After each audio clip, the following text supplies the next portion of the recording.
নমস্কার, আমি বিশ্বজিৎ সাজমল, একজন গ্রামীণ চিকিৎসক, রাতজাগা গ্রাম, খানাকুল, হুগলি থেকে বলছি। এই মুহূর্তে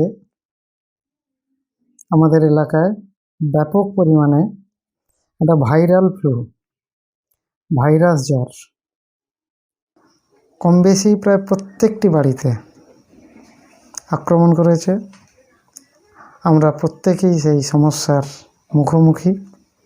এই সমস্যায় গুরুত্বপূর্ণ একটি লক্ষণ নিয়ে রোগীরা আমাদের কাছে হাজির হচ্ছেন, সেটি হলো কাশি, লাগাতার কাশি, কখনো শুকনো কাশি, কখনো কাশির সাথে কফ, সামান্য কফ, সাথে জ্বর, গা হাতে ব্যথা, যন্ত্রণা। এই করোনা আবহে কম বেশি সব রোগী একটা আতঙ্কে আছেন যে এই বোধহয় আমার করোনা হয়ে গেল।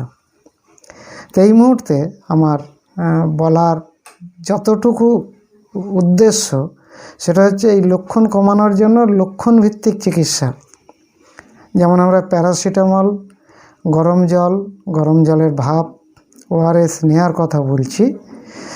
খুব গুরুত্বপূর্ণভাবে একটা সমস্যার মুখোমুখি আমাদের হতে হচ্ছে, সেটা হচ্ছে কাশি কমাতে কাশির সিরাপ। আমরা ডাক্তার নরমান বেথুন চলমান মেডিকেল স্কুলে পড়ছি, বন্ধুদের জানাচ্ছি যে কাশির সিরাপ খেয়ে আদতে কোনো লাভ হয় না। কাশি কি এইটা যদি আমরা জানতে পারি বা জানাতে পারি, তাহলে কাশির সিরাপ খাওয়ার অহেতুক ঝুঁকিগুলো আমরা এড়াতে পারি। কাশি হলো আমাদের শ্বাসনালী পরিষ্কার করার একটা শারীরবৃত্তীয় কৌশল মাত্র। শ্বাসনালীর মধ্যে শ্লেষ্মা বা অন্য কোনো অবাঞ্ছিত বস্তু জমে আছে, স্বাভাবিক শ্বাস নেওয়ার জন্য এটা পরিষ্কার করা দরকার। যেমনভাবে আমাদের বাড়ির পাশের ড্রেনটা পরিষ্কার করার জন্য ময়লা পড়লে আমরা একটা কাঠির সাহায্য নিই বা জলের তোড় দিয়ে বা জলের ধাক্কা দিয়ে ড্রেনটা পরিষ্কার করি, শ্বাসনালীতেও এরকম কোনো অবাঞ্ছিত বস্তু বায়ু চলাচলে বাধা সৃষ্টি করলে তাকে আমরা জোরালো বাতাসের ধাক্কা দিয়ে পরিষ্কার করার চেষ্টা করি। সেটাই হলো কাশি। যেমন দেখুন, জোরে জোরে বাতাসের ধাক্কা দিয়ে আমরা শ্বাসপথটাকে পরিষ্কার করছি। আর এই কাজটা করার জন্য শারীরবৃত্তীয়ভাবে খুব গুরুত্বপূর্ণ কতগুলো কৌশল আমাদের শরীরে কাজ করে। সেগুলো হয়তো এই মুহূর্তে আমাদের বললে বোঝার একটু অসুবিধা হবে। আমরা ক্লাস লেভেলে বা বন্ধুদের নিয়ে যখন আলোচনা করি, এটা চক বোর্ডের মাধ্যমে বোঝাই। আমাদের শ্বাসপথে মিউকোসিলিয়ারি এসকালেটার বা মিউকাস নিঃসরণের চলন্ত সিঁড়ি কাজ করছে।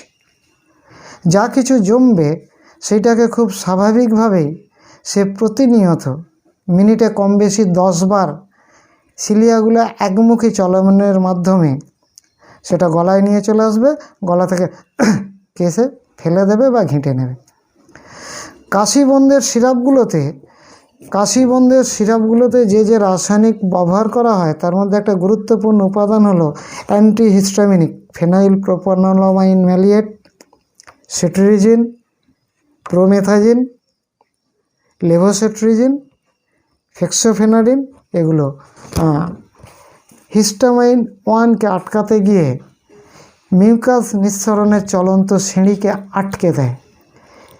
অর্থাৎ রেসপিরেটরি প্যাসেজের এই সিলিয়াগুলো মুভ করার জন্য সল জেল রেশিওটা মেনটেন হয় না, শ্বাসপথটা শুকিয়ে যায়।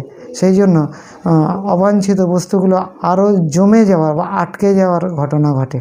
তা আমাদের এই ফেজে বলার উদ্দেশ্য যে আপনারা কাশি কমানোর জন্য কাশির সিরাপ খাবেন না। সর্দি কাশির প্রয়োজনে কাশির সিরাপের উপকারের থেকে ক্ষতি বেশি। আর এই ক্ষেত্রে কাশি কমানোর গুরুত্বপূর্ণ উপাদান হলো শ্বাসপথটাকে ভিজিয়ে রাখা। এই জন্য আপনারা বারবার ধরে স্টিম ইনহেল করুন, গরম জলের ভাপ নিন, জল একটু বেশি করে খান। আলাদা করে মিউকোলাইটিক এজেন্ট খাওয়ার দরকার নেই। যদি কখনো কাশির সাথে হলুদ কফ ওঠে, কাশির সাথে যদি জ্বর থাকে, তখন আপনার খুব স্বাভাবিকভাবেই অ্যান্টিবায়োটিক লাগবে। আর সেই অ্যান্টিবায়োটিক আপনার বাড়ির ডাক্তার সুযোগ মতো হাসপাতাল দেখিয়ে নিয়ে অ্যান্টিবায়োটিকটা শুরু করবেন। অ্যান্টিবায়োটিকটা শুরু করলে চেষ্টা করবেন নির্দিষ্ট মেয়াদ বা কোর্স কমপ্লিট করতে, তাহলেই আপনি কাশি থেকে রেহাই পাবেন।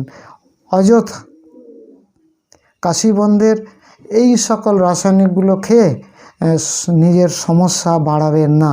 আর এটাই ডাক্তার নরমান বেথুন চলমান মেডিকেল স্কুল এবং RMP এর মূল বক্তব্য।